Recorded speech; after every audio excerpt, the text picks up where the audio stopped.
अच्छा सलूक करते रहो, माँ की जरूरतों को पूरा करते रहो, माँ को कोई तकलीफ न पहुंचाओ। लेकिन जब देख लिया कि ज्वाइंट फैमिली में साथ में रहना बहुत मुश्किल है, तो कोई बात नहीं, आप अपनी बीवी का भी हक अदा करो, बीवी को अलग कर सकते हैं। जरूरी नहीं है, कोई ये फर्ज नहीं है कि माँ और बीवी में नहीं निभ पा रही है, झगड़े हो रहे हैं सास और बहू के, और हम जबरदस्ती दोनों की जिंदगी को आजाद बना के रखे। नहीं, बीवी का हक अपनी जगह है, माँ का हक अपनी जगह है। आप अलग रहिए बीवी के साथ, आप अपना किचन अलग कर लीजिए, रिहाइश अलग कर लीजिए, लेकिन माँ के साथ अच्छा सलूक। अल्लाह ने फरमाया उनको उफ भी न कहना, वला तनहरहुमा, उनको कभी डांट फटकार करके उनसे बात न करना, वकुल्लहुमा कौलन करीमा, और जब भी अपने माँ बाप से तुम बात करना तो बड़े अदब के साथ बात करना, बड़ी तमीज के साथ बात करना।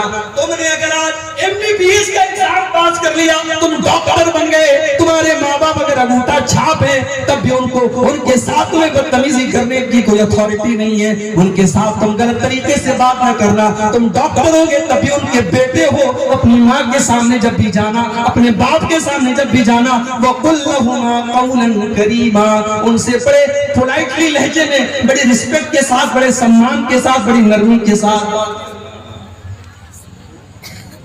और आगे क्या फरमाया, वक़्फ़िज़ लहुमा जनाहज़्ज़ुल्लि मिनर रहमा, जिस तरीके से परिंदा आसमान से जब उतरता है, जमीन पर जब आता है तो अपने परों को समेट लेता है। अपने माँ बाप के लिए अपने परों को समेट लिया करो, यानी अपने माँ बाप के लिए अपने आप को टाइट न बनाओ, अपने आप को हार्ड न बनाओ।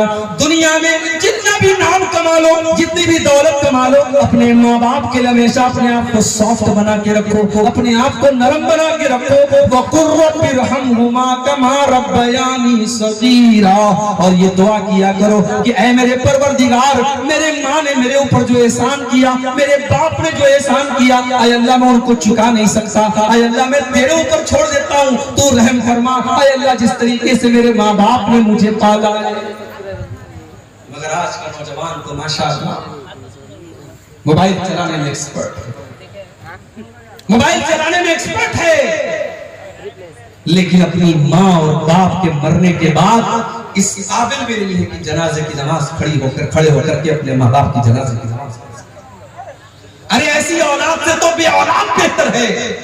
अगर बाप मर गया और माँ मर गई और औलाद अगर इस काबिल भी नहीं है कि अपने माँ बाप की जनाजे की नमाज खड़ी होकर के पढ़ सके, तो ऐसी औलाद किस काम? कम से कम इस लायक बनो कि कल माँ दुनिया से चली जाए, कल बाप दुनिया से चला जाए, तो खड़े होकर के जनाजे की नमाज में अपने बाप के लिए, अपनी माँ के लिए मग़फ़िरत की दुआ कर सकते। और मेरे भाइयों, ये मदरसे, ये छोटे छोटे मदरसे हैं ना, इनको हकीकत, ये मदरसे बंद हो गए तो आपके बच्चों को जो छोटी छोटी जो दुआएं आती हैं, ये दुआएं भी कोई सिखाने वाला नहीं।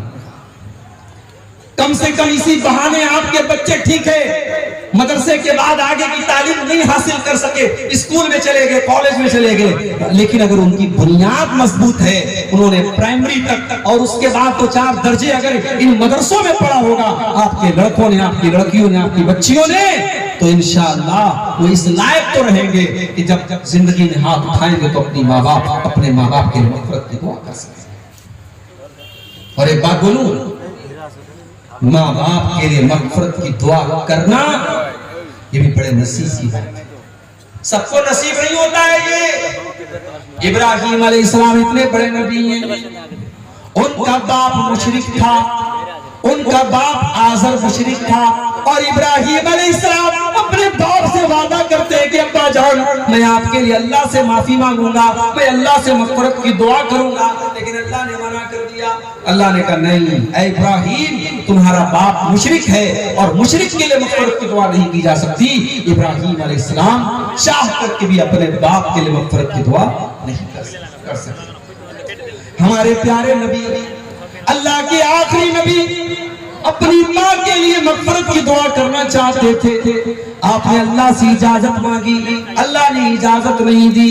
फिर आपने इजाजत मांगी, ऐ अल्लाह मैं अपनी माँ की कब्र पर जाना चाहता हूँ। अल्लाह ने इजाजत दी, आप अपनी माँ की कब्र पे गए। 6 साल की उम्र में माँ को खोया था आपने माँ का प्यार याद किया, माँ की ममता याद की, आपकी आंखें भर आई, आपकी आंखों से आंसू बहने लगे, लेकिन आप इतने मजबूर थे, आप अपनी माँ के लिए मग़फ़िरत की दुआ नहीं कर पाए। मेरे भाइयों, अगर आज अल्लाह ने हमारे माँ बाप को मुसलमान बनाया है, हमारे माँ बाप को तौहीद वाला बनाया है, हम बहुत बड़े खुशनसीब हैं। हम अपनी माँ के मरने के बाद, अपने बाप के मरने के बाद कम से कम अपने माँ बाप के लिए मग़फ़िरत की दुआ तो कर सकते हैं।